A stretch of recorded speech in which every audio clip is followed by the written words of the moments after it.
Abiku, ini kan kita ngomongin Islam dan teknologi. Boleh. Boleh ya? Iya. Di muka bumi itu Nabi Adam alaihissalam. Apakah manusia purba dan Nabi Adam tercipta di bagian bumi yang berbeda? Atau sebenarnya manusia purba itu tak pernah ada?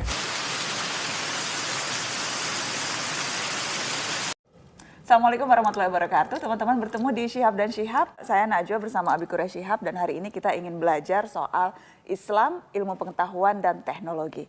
Abiku, di Al-Quran sendiri adakah istilah atau kata yang bisa diartikan sebagai teknologi? Iya, itu ulama-ulama berkata begini, atau kita lihat dulu teknologi bagaimana. Teknologi itu kan lahir dari pengamatan terhadap fenomena alam. Ya. Nah, Allah dalam Al-Quran menyatakan bahwa sakhara lakum ma fis samawati wa ma fil ard. Allah menundukkan buat kamu apa yang ada di langit dan di bumi. Allah memerintahkan kamu memperhatikan alam raya. Allah juga memerintahkan untuk membaca dan meneliti. Nah, perintah-perintah ini itulah yang kalau diterapkan itulah yang menghasilkan teknologi. Dan karena teknologi itu adalah kemampuan manusia menciptakan alat melalui pengetahuannya sehingga alam raya ini bagaikan tunduk kepadanya. Nah, Allah sejak semula menyatakan sakhara lakum, Allah menundukkan buat kamu. Panas, Allah tundukkan panas itu buat manusia melalui teknologi. Lahirlah keterbatasan pandangan manusia melalui teknologi bisa menjadi melebar dan meluas pandangannya. Jadi itu teknologi seperti itu. Jadi taskhir. Nah, itu Jadi kalau kemudian ada persepsi bahwa Islam tidak mendukung teknologi, Islam tidak mendorong orang untuk menggunakan akalnya, menemukan teknologi, itu persepsi yang jauh dari kebenaran.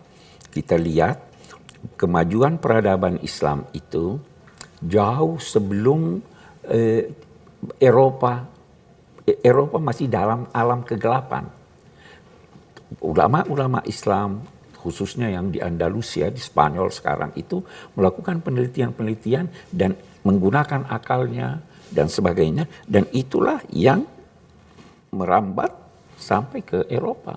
Nah, tapi di sini dia mandek, di sana dia maju terus.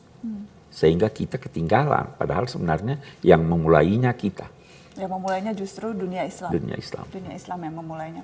Jadi ini langsung akan bertanya teman-teman yang menitipkan pertanyaan ini, misalnya dari Miss Ayunha.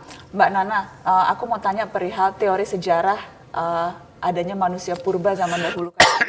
Iya. Namun dilihat dari segi Islam, manusia pertama di muka bumi itu Nabi Adam alaihissalam.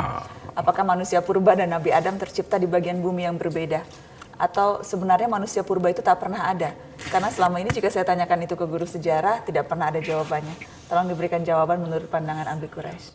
Sekarang begini, Al-Quran ada menceritakan tentang kejadian manusia. Tapi dia juga menceritakan bahwa sebelum kejadian manusia Adam ini, sudah ada makhluk-makhluk lain. Dia tidak terangkan apa makhluk lain itu. Boleh jadi makhluk lain itu manusia purba. Boleh jadi.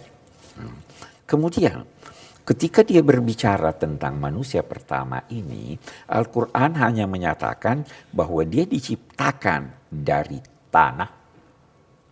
Kemudian ada proses, dan proses akhirnya dihembuskan roh, maka jadilah dia manusia. Mungkin itulah manusia modern. Nah, tetapi Al-Quran tidak menjelaskan apa yang terjadi setelah tanah sebelum ditiupkan roh. Kalau saya bisa beri gambaran begini, Nan. Kita punya alfabet A sampai Z. Saya sebut A, mulanya A, akhirnya Z. Ada enggak antara A dan Z? Banyak. Banyak. Al-Quran hanya menceritakan A dari tanah dan menceritakan Z dihembuskan dari ini. Jadi boleh jadi ada proses di sini.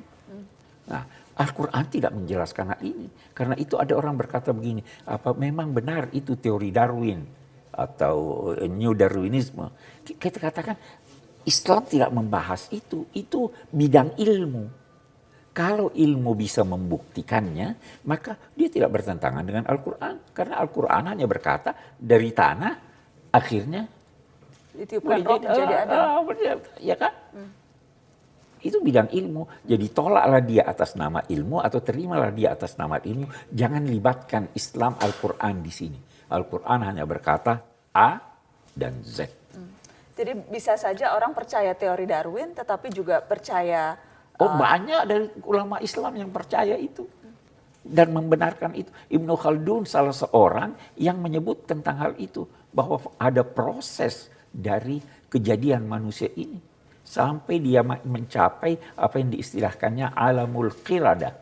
Tapi orang secara tulis dia kira alamul qudrah. Ada yang bilang alamul qirada itu banyak. Jadi banyak yang itu.